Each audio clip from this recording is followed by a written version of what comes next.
Blog number 39. Well, it's not all good. After a lifetime of research and an acute attention to detail, I'm now ready to state my astounding but true observation. What I have discovered over the years is that not everybody likes to be surprised. What? Do you find that surprising? I remember the first time I came to this realization just like it was yesterday. Actually, it was last week. I remember thinking to myself that this revelation certainly is a shocker. You thought I was going to say surprise, didn't you? You think you have me all figured out and know me so well.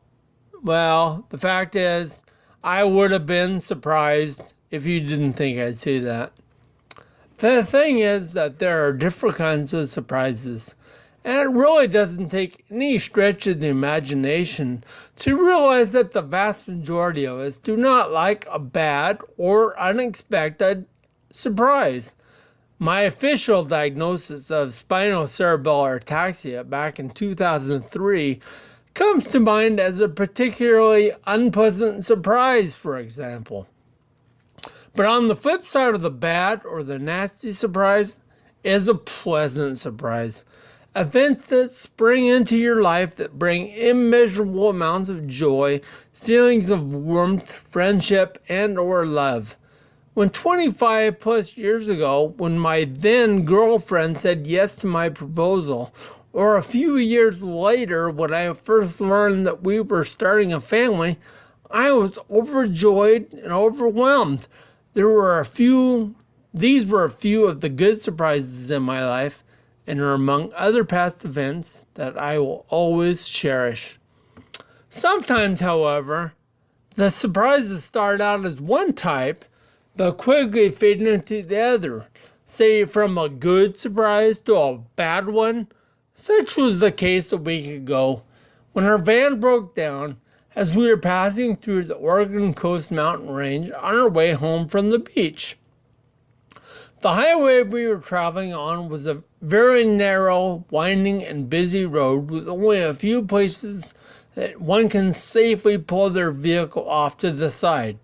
Luckily, as soon as our car started to act up, we came upon a long and wide spot to pull over. However, the next problem we faced once we safely pulled over, was that we were in a stretch of road that was very deserted in the mountains where there's absolutely no phone coverage. So we were totally dependent on a passing motorist to stop and render us some aid. We turned on our emergency flashers and we sent out the universal message to our fellow motorists that our car is broken down by raising the hood.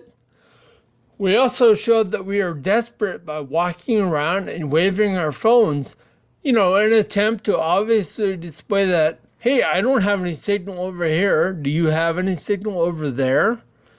What appeared to be a pleasant surprise came about 5 minutes after we had broken down. A car began to signal that it was going to pull off the road right next to us and offer help. With a feeling of relief, I walked towards the car that had indeed started to pull over. But when the car stopped 30 yards away from me, it became obvious that they were not stopping for us, but for another reason, which became apparent when a young man and a young woman came hurtling out of the car. The bikini-clad woman made a beeline for the trees for privacy, while she made her contribution to nature, but the man had no fancies for anonymity. He simply ran a few feet, stopped where all the passing cars could see, and, well, let's just say it was not a nice surprise. They sped off afterwards, and on reflection, I don't think they even realized we were there. The funny thing was that they had just passed a rest stop about a mile back. In my third blog, named Reflections on Reflexes, I talked about my cat-like reflexes. Well, 3 years later, although I still have cat-like reflexes, The rest of that story is that sure, they continue to be cat-like, but it's a cat that's gotten into some pretty fermented catnip.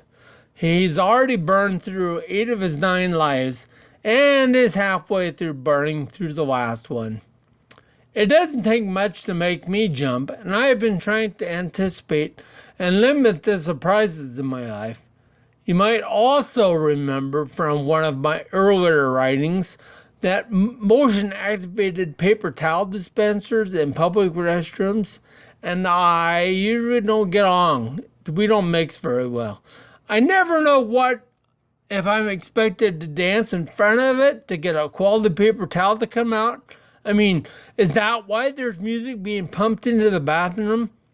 Well, anyway, the reason I mention my reflexes and the paper towel dispensers is because of what recently happened to me.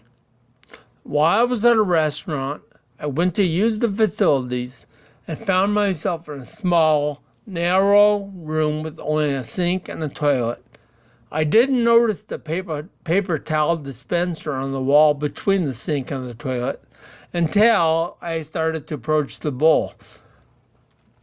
Because my passing shoulder activated it, resulting in a loud grinding sound as it dispensed the towel.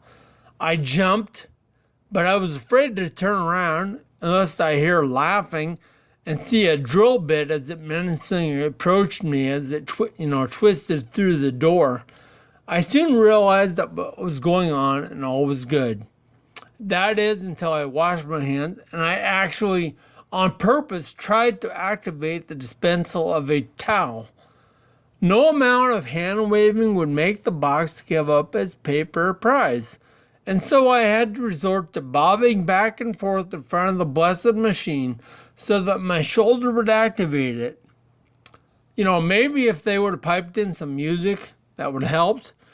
But despite my best efforts to eliminate the everyday surprises in my life with a taxi along for the ride, most of the time the best that I can do is grab a railing with each hand and just hang on.